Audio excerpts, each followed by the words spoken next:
Stockholm, Sweden. That was where I was at the 1st and the 2nd of July 2023. What's up everyone and welcome to another video.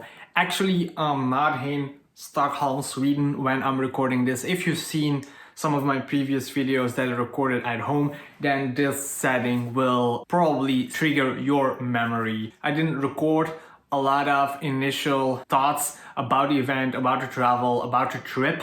So I'm doing it now later while I'm actually right there at my desk editing the video. So Sweden, Stockholm, Stand Up Dancehall Camp. That was why I was there. It was an event with workshops, parties, and of course also battles, because that is, as always, the reason why I was there. I've been to Stockholm twice now. The first time was the Sisters and Brothers battle at the end of 2021, I think November somewhere.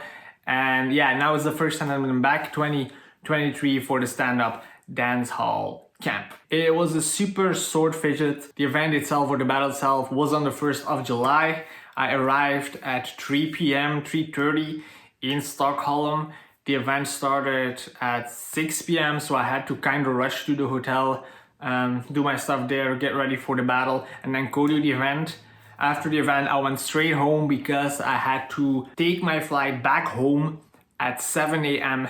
in the morning to arrive back at around noon in Belgium. So yes, that means in Stockholm, Sweden, less than 24 hours. Get to the hotel, get to the battle, back to the hotel, and then back home. As always, I'm gonna recap the battle, but something that doesn't happen is that I have footage of what happened during the battle. I'm gonna add my pre-selection here now.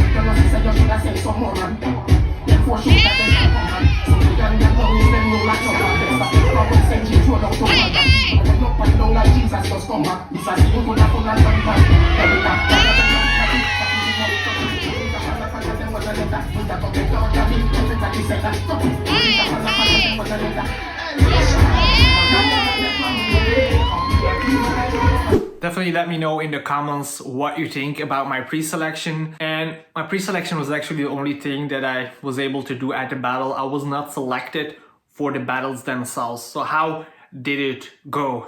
Besides going shit because I didn't make it through the pre-selection, how did the whole event go? Let me quickly recap that as well. We first had our pre-selection. I think we had around 15 people doing that, and then they selected the top 4 from the pre-selection. Normally we get a top 8 or a top 16 if there are a lot of dancers and they have time to do a lot of battles, but this time they only selected the top 4, and that was because they already had 4 guests that would be definitely in the battle, so they only needed 4 extra people to have a top 8. The fact that there were 4 guests was something that we didn't know.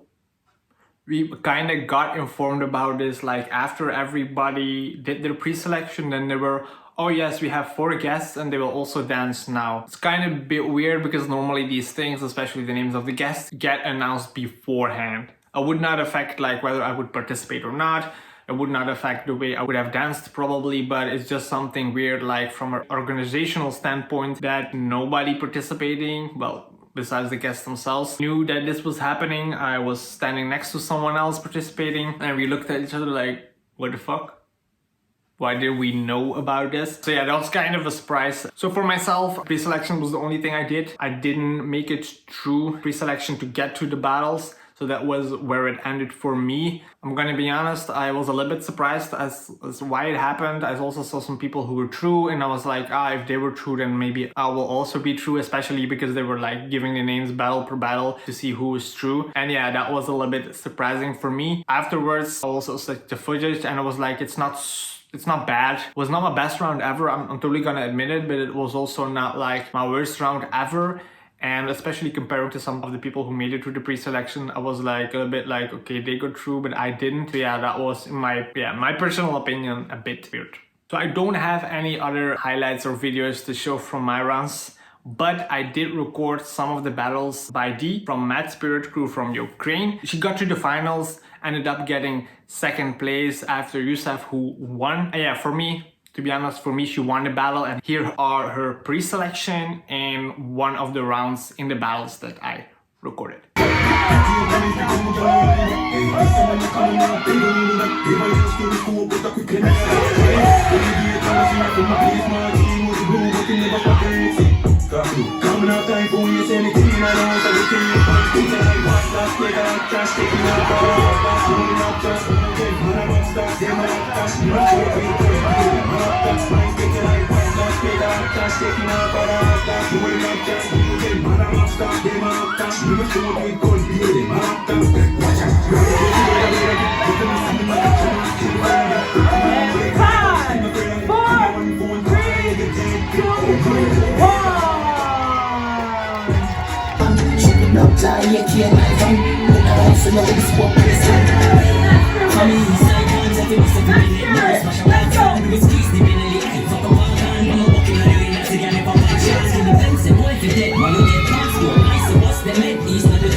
If you saw my previous video that was in Portugal, Faro for Forum Urban Dance, that event actually happened after the Stand Up Dancehall Camp in Stockholm. So the next battles that I will participate in is the Afro Dancehall Battle in Antwerp in Belgium, which is a part of the Art Festival happening on the 12th of August on a Saturday. They also have workshops, and I will be normally doing the workshops if they have a dancehall workshop, but definitely doing the battle, which is Afro and dancehall combined. It's a 1 versus 1. And 2 weeks after that, we have the Bombercut Festival that also has battles. So that event is on the Friday the 25th and Saturday the 26th. It's in Zeebrugge, also in Belgium.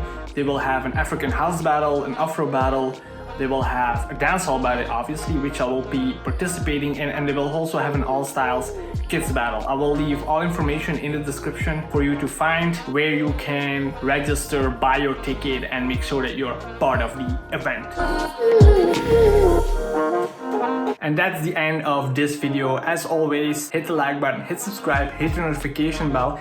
In the comments, let me know to which event you're going, and I will see you in the next one, or even at one of these events.